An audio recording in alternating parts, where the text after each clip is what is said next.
கிறிஸ்து இயேசுவில் அன்பானவர்களே, நாம் இன்று திருக்குடும்ப பெருவிழாவை கொண்டாடுகின்றோம்.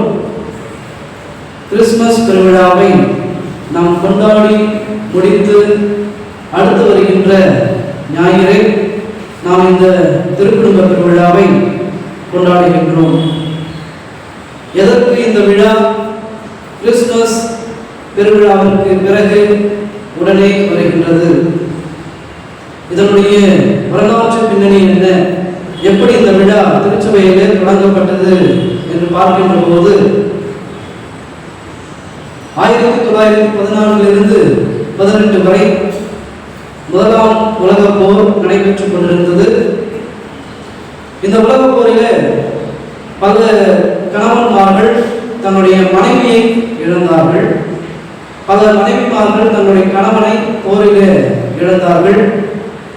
பிள்ளைகள் பெற்றோர்கள் பிள்ளைகளை இழக்க வேண்டிய ஒரு சூழல் ஏற்பட்டது. குடும்பத்தில் அன்பும் ஒற்றுமையும் இல்லாத ஒரு நிலையும் இருந்தது. இளைஞர்கள் ஏன் திருமணம் செய்து கொள்ள வேண்டும், உலக போக்கிலேயே வாழலாமே என்கின்ற ஒரு எண்ணமும் பரவ ஆரம்பித்தது. அப்படிப்பட்ட ஒரு சூழ்நிலையில 15ஆம் பெனடிக்ட் அவர்கள் அப்பொழுது திருத்தந்தையாக இருந்தபோது மீண்டுமாக இந்த குடும்பத்தின் மேன்மையை மக்களுக்கு கற்பிக்க வேண்டும், மீண்டுமாக அவர்கள் குடும்பத்திலே அன்புடன் ஒற்றுமையுடன் வாழ வேண்டும் என்பதற்காக திருக்குடும்ப விழாவை திருச்சபையில தொடங்கி வைத்தார். 1920ஆம் ஆண்டு குடும்பங்கள் சிதறி கிடக்கின்றன.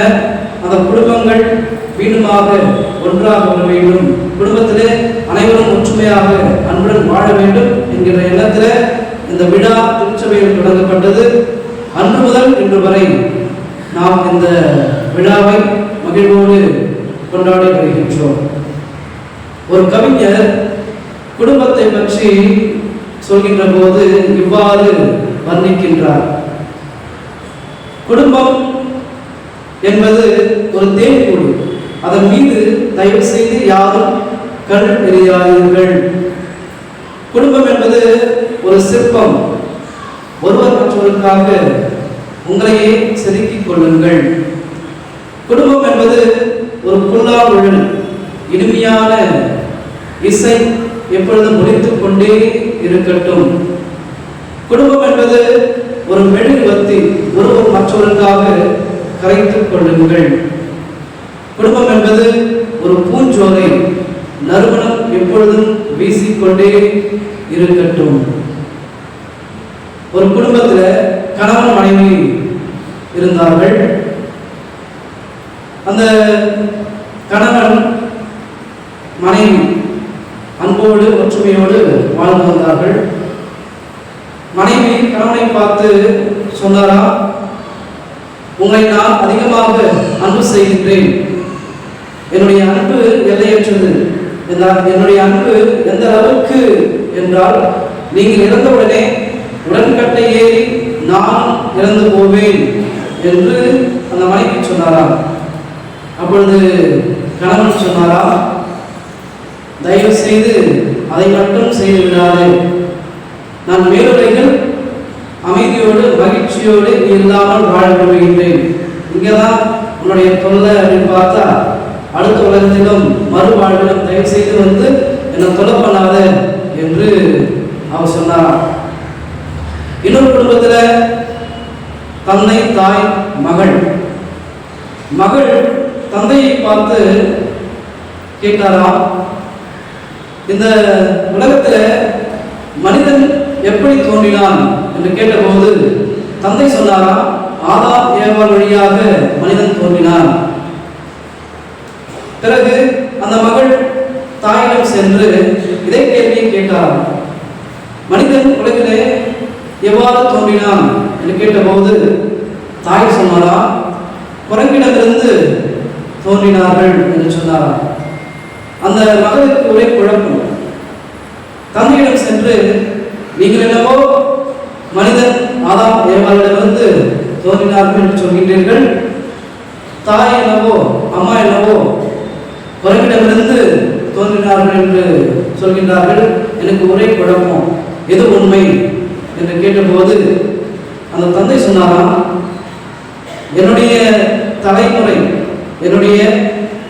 எப்படி தோன்றினார்கள் என்பதை நான் சொன்னேன். உங்க அம்மா என்னவோ அவங்களுடைய தலைமுறை எப்படி தோன்றினார்கள் என்று அவள் சொன்னாள் என்று தந்தை கூறினாராம். அன்பானவர்களே, இப்படி குடும்பத்தில் ஒருவர் மற்றவரோடு மகிழ்ச்சியாக பேசி இனிமையாக வாழ்வதுதான் சிறப்பான குடும்பம், திரு குடும்பம். இன்றைய வாசகங்களுக்கு நாம் வருகின்ற போது சீராக் ஞான நூலிலிருந்து எடுக்கப்பட்ட இன்றைய முதல் வாசகத்தில் பெற்றோர்களை நாம் மேன்மைப்படுத்த வேண்டும், அவர்களுக்கு மதிப்பு கொடுக்க வேண்டும். பெற்றோர்கள் வயதான பிறகு அவர்கள் பிள்ளைகளைப் போல, சிறு குழந்தைகளைப் போல மாறிவிடுகின்றார்கள். பொறுமையோடு அவர்களை பாதுகாக்க வேண்டும், மதிப்பு கொடுக்க வேண்டும். இன்று இந்த வயதான பெற்றோர்கள் எப்படி இருக்கின்றார்கள்? குடும்பத்தில் ஆதரவற்று, அன்பில்லாமல் ஒதுக்கப்பட்டவர்களாக இருக்கின்றார்கள்.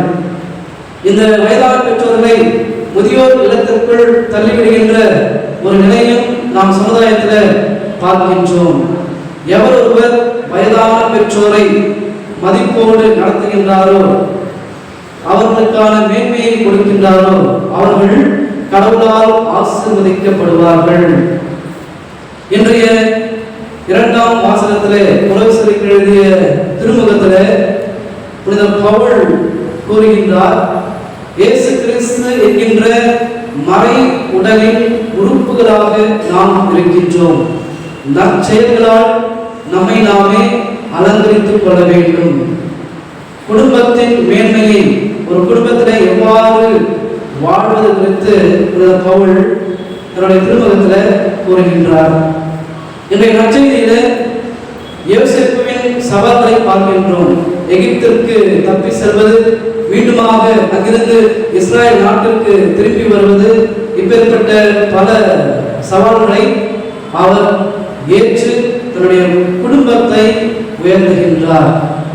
அன்பானவர்களே, இன்று குடும்பங்கள் பணத்தின் மீதோ அல்லது செல்வத்தின் மீதோ, நாம் பெற்றிருக்கின்ற அந்தஸ்தின் மீதோ கட்டப்படவில்லை.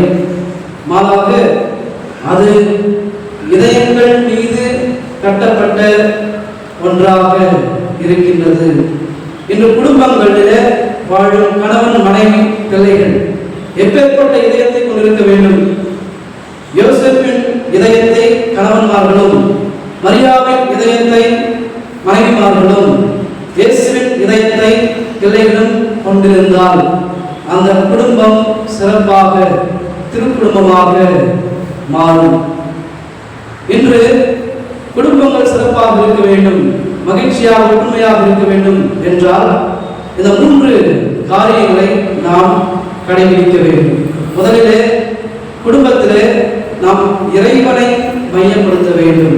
எந்த ஒரு குடும்பம் கூடி ஜெபிக்கின்றதோ, எந்த ஒரு குடும்பம் ஒன்றாக ஆலயத்திற்கு வந்து திருப்பலியிலே பங்கெடுக்கின்றதோ, எந்த ஒரு குடும்பத்திலே இறைவன் மையமாக இருக்கின்றாரோ, அந்த குடும்பம் மகிழ்ச்சி நிறைந்த திருக்குடும்பமாக மாறும். இரண்டாவது, குடும்பத்தில் பொறுமை இருக்க வேண்டும். யோசேப்புவுக்கு பொறுமை நன்றாக எந்த அளவுக்கு இருந்தது என்பதை நாம் அறிவோம். அனைத்து சூழல்களிலும், அனைத்து சவால்களிலும் அவர் பொறுமையோடு செயல்பட்டார். இன்று நம்முடைய உள்ளத்தில் பொறுமை இருக்கின்றதா? இந்த அவசர உலகத்தில் வாழ்ந்து கொண்டிருக்கின்றன. சிறு சிறு காரணங்களுக்காக நம்முடைய உறவுகள் துண்டிக்கப்படுகின்றன. அந்த பொறுமை என்கின்ற பண்பு இருக்கின்ற போது குடும்பம் எப்பொழுதுமே கூடி வாழ்ந்து கொண்டே இருக்கும். மூன்றாவதாக, துன்பங்களை ஏற்பது. திருக்குடும்பம் என்றாலே எப்பொழுதும் மகிழ்ச்சியாக இருந்திருக்கும் என்பதல்ல. அந்த திருக்குடும்பத்திலும் நாம் பல சவால்களை பார்க்கின்றோம், பல துன்பங்களை அந்த மூவரும் சந்தித்தார்கள். குடும்பம் என்றாலே பல சவால்கள், துன்பங்கள் நிச்சயமாக இருக்கும். அந்த சவால்களை ஏற்று, துன்பத்தை ஏற்று நாம் மகிழ்ச்சியோடு வாழ கற்றுக்கொள்ள வேண்டும். இந்த 3 பண்புகளையும், இந்த 3 காரியங்களையும் நம்முடைய வாழ்க்கையில ஒவ்வொருவரும் செய்கின்ற போது நம்முடைய குடும்பம் உயர்த்தப்படும், சிறப்பாக இருக்கும். இன்று கணவன் மனைவி பிள்ளைகள் நமக்கு கொடுக்கப்படுகின்ற அறிவுரைகள், இந்த அறிவுரைகளை நாம் விபரீதத்திலிருந்தே எடுத்துக்கொள்ளலாம்.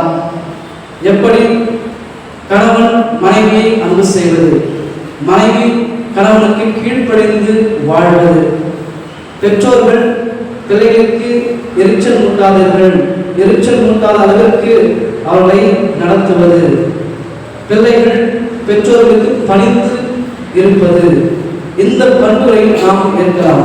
அன்பு, ஒற்றுமை, பணிவு, இந்த 3 பண்புகளையும் நாம் நம்முடைய உள்ளத்தில் கொண்டு வாழ்கின்ற போது நாம் அந்த திருக்குடும்பத்தை போல நம்முடைய குடும்பத்தை உயர்த்தலாம். ஆகவே இந்த திருக்குடும்ப நாளிலே, விழாவிலே இறைவன் நம்மையும் நம்முடைய குடும்பங்களையும் நிறைவாக ஆசீர்வதிக்க வேண்டி தொடர்ந்து திருப்பலியில் கொண்டாடுவோம்.